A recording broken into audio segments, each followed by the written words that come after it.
Welcome to the Checked Out Podcast, the official podcast of the Cincinnati and Hamilton County Public Library. I'm your host, Jessica Renato, and I'm here today with Fritz Pape, a South Building supervisor here at the Downtown Main Library, and Andy Erb, a local musician, to talk about all things Meet Me at Main Music Fest, which will take place on July 11th beginning at 11 a.m. So thank you both for being here today. Yeah, thanks for having us. Yeah. Well, before we get into all that, we like to talk about what everybody's currently reading, listening to, and watching. So, Fritz, you want to kick us off with that? Oh, sure, yeah. Well, I am knee-deep in a reread of David Foster Wallace's Infinite Jest, Ooh, good which one. is a good one. I'm also poking into a new biography of Alice Coltrane that came out a handful of months ago. That's more of a bus read, so sometimes I get on that. I just saw Disclosure Day a day or two ago, the new Steven Spielberg. It's not as good as I was hoping it to be. Yeah, I was really, I won't go too deep into it, so I don't get into spoilers, but I was hoping for a little more classic like Spielberg schmaltz, and it didn't quite get me there. Dang. I'm always listening to new records.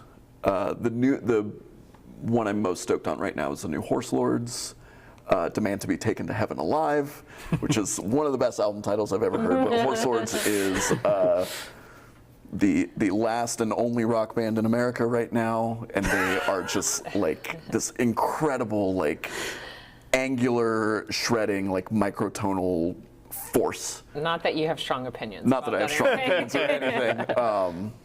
It's a great record. They're playing in town in September. Awesome. You should come see it. Everybody who's listening should come see them. And what about you, Andy?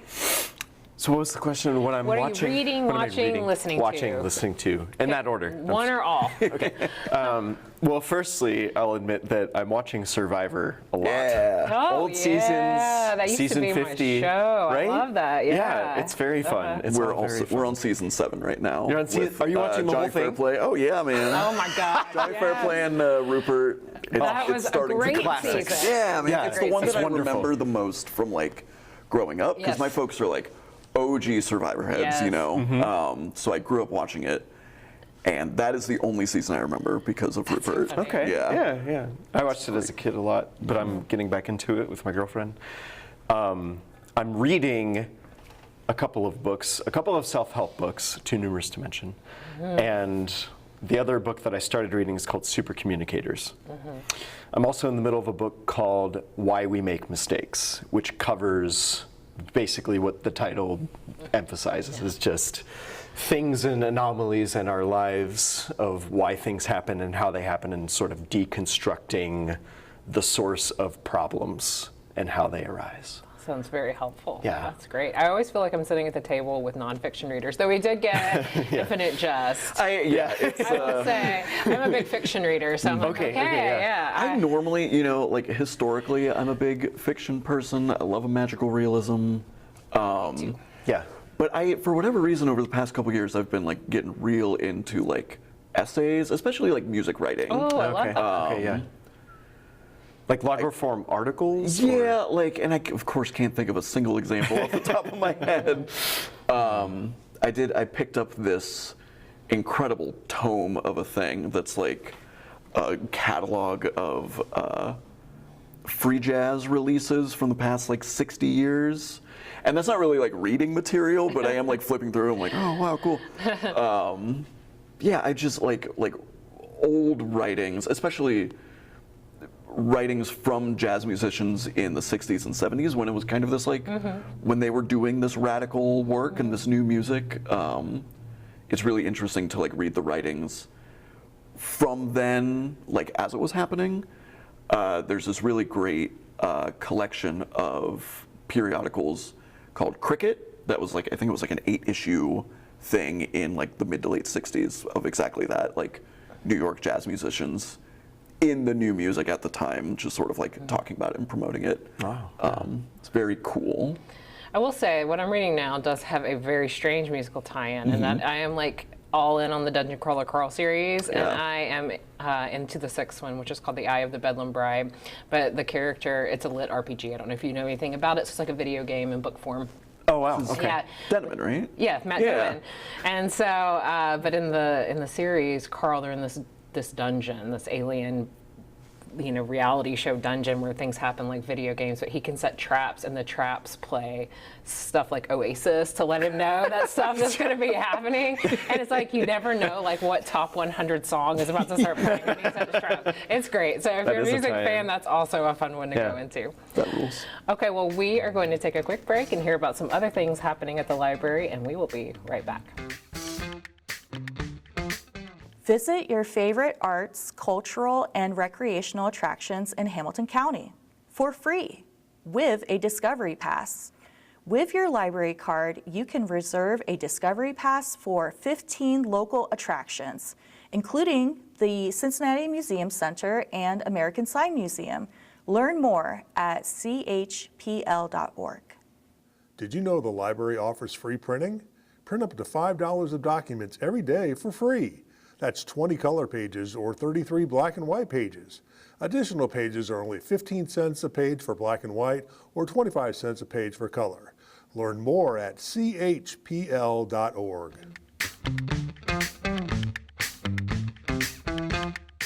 Welcome back to the Checked Out podcast. I am here today with Fritz and Andy, and we are talking all things Maine Music Fest, Meet Me at Maine anniversary, and we're ready to talk about that actual event now, which is coming up on July 11th.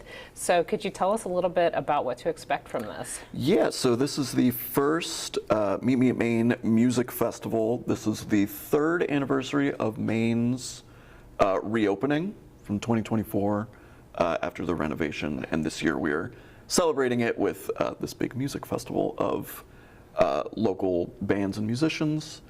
The real sort of like mindset behind it was to get mostly bands and musicians who are not featured on our social staircase, which only goes up to 2023. We've been doing a lot of programming with those stairs. The Sunday on the Stairs program. Every final Sunday we have somebody on the stairs come through and perform.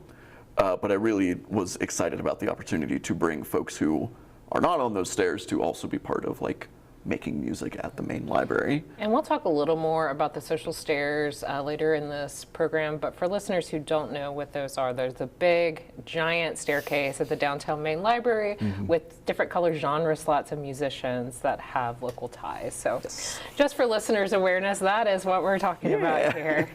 And so Andy, you'll be here at that event. I will. Correct? Yes. So tell us a little bit about who you are and what you do and the kind of music you make. Sure. Well, my name is Andy, and I make electronic music using my modular synthesizer.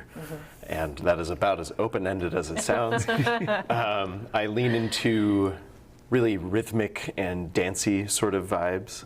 And I think the closest genre I would assign myself to would be EDM. Okay. But I call it weird EDM in the sense that it's like uncommon sounds, I guess, affiliated with EDM music. But it's all done live, and it's all rhythmic and dancey and weird. Hey, I like that. So how did you start your music career? There's a synth store that's a 2-minute drive from my house called Treasuretronics. Shout out Treasuretronics. Shout out to Treasuretronics. And they used to do this like monthly meetup where the first of every month there was what was called an Open Jack Synth Jam. Now that's changed since then, but I'll get into that. But you could just come into the store and play around with all of the equipment. So one evening, the breeze blew me into that store for the first time. And I was kind of walking around, not really knowing what I was looking at. It's like, okay, here's a microKORG, here's a full keyboard synth, some used records, some used CDs, that sort of thing. But there was this green table that had a small modular system. And I looked at it and I thought, oh, that's cool. So then 4 hours later, when the store was closing, I didn't know how much time had passed, but I was experimenting, goofing around with this modular system that was on this table, thinking like, what is this thing? Where has this been my whole life? I need this in my life now. So ever since that day, I decided to purchase my first beginner system called the was it Create Audio Nifty bundle? Yeah, the nifty case. The Nifty case, which includes 2 starter modules that just make It was like sounds. it's an oscillator and a sequencer, right? Yes, It's like, that's and all they're it is. very That's all you need. they're very not intuitive at all. They just kind of go like it sounds really like weird R2D2 ones, yeah. sound. Yeah, like they're not very I don't know. Not to dog on Create Audio, it is very much a beginner thing. Anyway, so I decided that this is the path forward with what I would like to do. I mean, I've played drums since I was in 3rd grade. So, you know, I've had a music background being in like marching band in high school. So, and like I've always loved music too. Like I love listening to music and I What always was your marching band instrument? What was my marching band instrument? Yeah. I was bass drum. Okay, okay. I was in pit. Just curious. And I was in bass drum. Okay. Were you a marching band kid? I did clarinet. Very good. Yes, yeah. yes. Yeah. There's like an identifying Yeah, yeah. thing amongst the band nerds, I guess. But yeah, so that's a little bit about me. But yeah, ever since that day in that store, I've sort of built and expanded upon this modular system, which I've brought into live performances for about 3 years now. Fritz was there at my very first performance, Yeah, it's 3 actually. years, isn't it? Love that. He was at my first show, which was like your 20,000 billionth show. Yeah, something like that. Something like that. So I've heard you use the words like EDM and like noise and modular. Can you describe kind of what one of your performances is like? If somebody knows nothing about you and they walk in, what are they going to get? Well, sure. I like to equate this to putting a lot of trust into the performer. So when I like to get up on stage, I like to experiment around with lights or Okay. with tone. So, I mean, with a big box with a bunch of colorful wires, it looks like a bomb. I could be doing anything up there. I could be making really abrasive sound, and it's like, whoa, really throw somebody off. So with that alone, I really like to make people comfortable by just going up there and without making assumptions about how people are feeling or who I am or any of that sort of thing. I like to be in control by setting the tone. So without knowing much about it, really I would describe my sound as accessible. So I like to make people feel at ease and go, oh, okay, yeah, I know what's happening by building layers of sounds. So starting out sort of with like a melody and then building from there. So a simple melody that transforms into a kick drum, that transforms into a full drum kit, and then, you know, between those, I'm actually changing presets by sprinkling in found sounds. If you've seen my shows before, what I tend to do is I have one patch that makes a melody on top of a drum beat, and then I sprinkle a found sound, and then I change it into something else. So really, I like to take my listeners on a journey. Oh, that's fun. Do you have a favorite moment of your music career so far? Let's see. Well, it's funny. I want to start by saying career kind of is an interesting word because Sure, maybe musical journey. musical journey. It's similar, sort of. Like when people ask me about my music career, I'm like, that's weird It's to a say. journey. Yeah, it's a journey. It's a career for some. process. It's a career for some, and Sure. that's just as wonderful and valid. But for me, I tend to do it as a means of expression. Sure. I'm sorry, what was the question? Do you have a favorite moment of this musical expression journey so far? Sure. I would say there was one time, where I tried something new, which was talking to my audience by breaking the barrier that I thought was there, but it very much is not.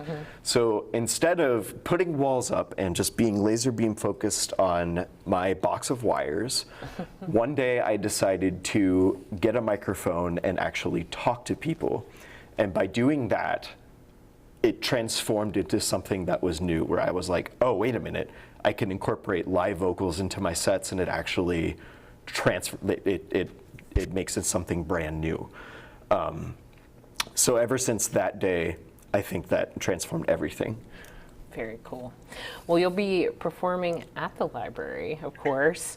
And we always have to ask this question for our outside guests, but how is the library important to you personally? The library's been around since my childhood, of course. Ever since I was born, the Green Township Library was the one that my mom would take me to, and she emphasized the importance of the library into me. So it just became this institutional upbringing that like we would always go to the library every single week. And typically, I would always check out edutainment software on CDs. I have a very techie job for my day job, so like that was sort of the beginning, was audiobooks and edutainment CDs like Magic School Bus and Jumpstart Typing was one of them. But ever since then, I thank my own mother for just instilling the beauty and the wonder of the library at a very early age. Good job, Mom. Yeah. All right, well, we are going to take another quick break, and we will be right back. Do you need a private space for studying or a meeting? Cincinnati and Hamilton County Public Library offers free meeting and study rooms for reservation. Available at most library locations. Learn more at chpl.org. To expand access to STEM-related learning tools and materials, the library has partnered with the Library Foundation and Dean Regas to circulate 15 telescopes for use by library cardholders. Telescopes are available at 15 locations, and each can be checked out for a 7-day loan period. Learn more at chpl.org.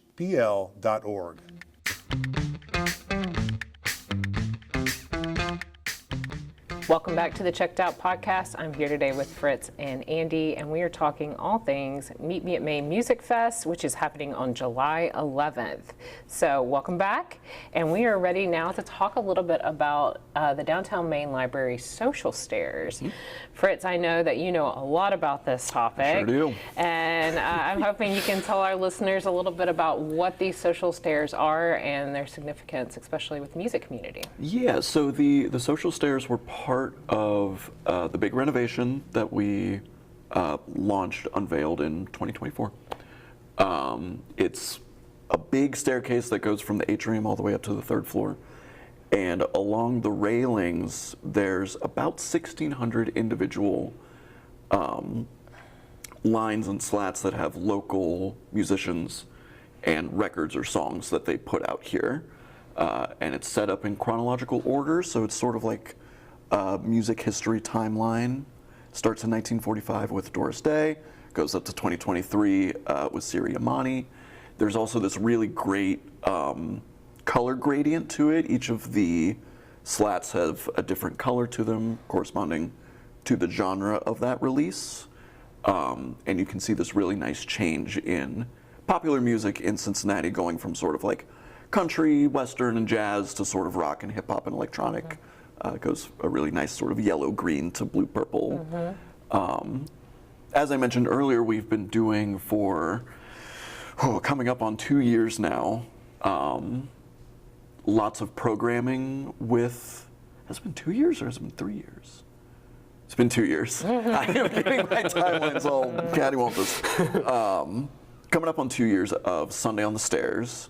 Every final Sunday, we bring down somebody who is on the stairs who's still performing to do a performance for the public, and we also, with our Story Center crew here at Maine, will film an oral history of theirs, sort of talking about their background and their history with music. And we also film a video of them performing one song before the public comes in the morning. All of those from throughout the last 2 years are on our Cincinnati Library Archive YouTube channel. You can look those up and watch those. Last month we had Cheryl Renee, Queen of the Blues here in Cincinnati. This month, June, we've got Serenity Fisher and the Cardboard Hearts. In July, we've got the Fairmount Girls, who are celebrating their 30th anniversary. And in August, we are having Sungaze, a really great local shoegaze group. And you mentioned, I heard you say on the last Sunday. So to clarify for listeners, so that's the last Sunday of each month, Yes, correct? exactly. It's monthly. It's the final Sunday of every month. So we can get the exact date here for June. That's the 28th, and then July 26th. Perfect. And is that 12 months a year? That's 12 months a year. That's awesome. We've only had one that didn't go through. It was because of that really big snowstorm in January. yeah, We yeah. had to reschedule that one. And then when you say perform on the social stairs, the social stairs, for those who have not been to the downtown main library or seen what they look like, is quite literally a stage. It's a big stage. The design of the stairs was meant for the public to use as sort of like an impromptu meeting area. So there are these really big stairs that you can sit on and chat with folks, and it sort of naturally lends itself to being a big stage. Every time we do it, folks do it a little bit differently. Sometimes if we have solo performers, they'll just be on the floor, kind of in front of the stairs. Sometimes when we have sort of bigger groups, we will stagger them across the stairs. It's a really versatile platform to kind of keep people in different places on the stairs to perform. So for example, we've got Pity Xerox and Advite the Dragon are both performing in the daytime. Pity Xerox is about a 5 or 6 piece group, so they will probably be scattered. And Advite is bringing like many vocalists and percussionists and horns and strings. So they will be scattered hither and yon across those stairs, which will be really exciting. That's awesome. Yeah. And if people want to know who the upcoming artists are, is there a place they can go to find that information? There is on our main website, chpl.org. There's a landing page for the Mimi at Maine Music Fest that has a full detailed schedule for the entire day. And also throughout the coming weeks, we'll have interviews with some of the musicians being posted on there. That's so exciting. Yeah. Well, as we wrap the show up, I'd love to hear from both of you if you have any music-related recommendations, whether they be albums, books, shows, local or otherwise. Wow, that is I such know, a vast. it's a broad topic. Big question. Wow. As far as books go, one book that my friend Mark recommended to me is by Jeff Tweedy. It's called How to Write One Song. So as a modular guy, like songwriting is sort of a nuanced thing. And I've begun the process of learning how to do it on my own on just piano and vocals. So that book has helped me quite a bit. It's called How to Write One Song by Jeff Tweedy. As far as influences go, I'm influenced by just about anything, but I would rather shout out the local folks. Firstly, my friend Tim and I are in this band called Blood Puppet, where I incorporate some of my modular things. We are influenced by people like Fruit Loops, Lung. Fruit Loops are playing at the Mimi at Maine Music Fest. That's right, yeah. I saw that and I was very excited about that. I'm influenced by our friend Kevin, whose stage name is Uman. My friend Sarah Gorak, very inspirational. My friend Abby Weiss, Anna Applegate. Shouts out to Jess Lamb, Safa, Annie D. You know, I really could go on for hours. All of these people A lot of homies in this town. I love that. It is a big friend Such a rich, music culture here. But we all share sort of this basket of just venues to choose to play from and to have a stage and a platform to share our art. And all of these people have, in one way or another, influenced me directly. I really wish that I could go on further. Interspace Collective, Per Blowland, Denise Ozani, Starsick. I'm just going to name names. To tie it back into the library again, Interspace Collective is this great large ensemble of ambient and exploratory musicians, and quarterly they host their ambient jams here at Maine. The next one will be in August, I believe. Yep.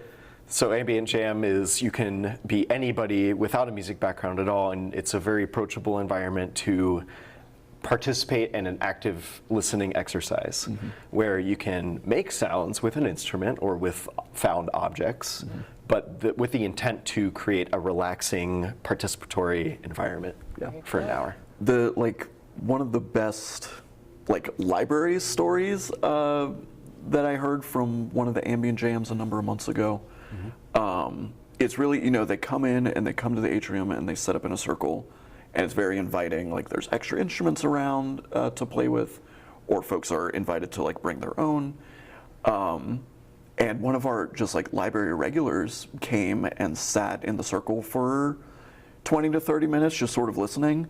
and then he like reaches into his bag and pulls a saxophone out of it, and then just starts like playing, like apparently very beautifully, like starts playing along, and it's like that is, I think, just a perfect thing of like music at the library, it being this very communal, like everybody can be involved. It's the intent is the community aspect of it. Yeah, with it's very inviting for all skill levels of musicianship.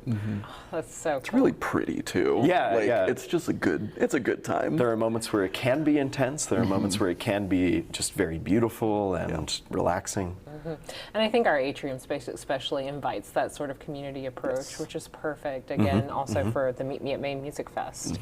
Absolutely. Especially with the foot traffic. Yeah, absolutely. Yeah. Well, Fritz and Andy, thank you both so much for being here today. I really appreciate you coming on the show. I do have one more thing I want to mention. Yeah, absolutely. So Sorry. the Meet Me at Maine Fest is part of a weekend-long event celebrating the reopening of Maine.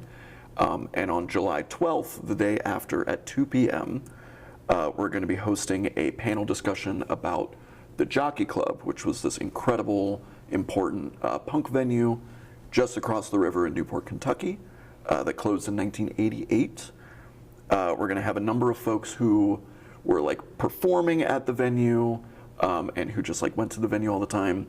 And we also have the author of a new book called It's a Freak Show Ace. That author is Kelly Evans. She will be here to talk about the book, which is this beautiful coffee table book of all of the DIY Xeroxed posters for the Jockey Club. And in accordance with that, we will be unveiling an exhibit of some of those original Xeroxed posters up on the 3rd floor. So that'll be at 2 p.m. on the 12th of July up in the Tower Room on the 3rd floor of the main library. And yet another great example of weaving together books and music and community. I love it. It's really exciting. We're hoping to, as the years go on, kind of make this weekend like a showcase for new music and a showcase for Cincinnati music history, because there's so much of both at all times. Yeah. All right. Well, thank you for being here today. I'm going to wrap up for real this time. No, I appreciate you both being on the show today and talking about the Music Fest and music and a wonderful community we have here in Cincinnati. And thank you for listening today. We hope you'll tune in next time for our next episode of Checked Out.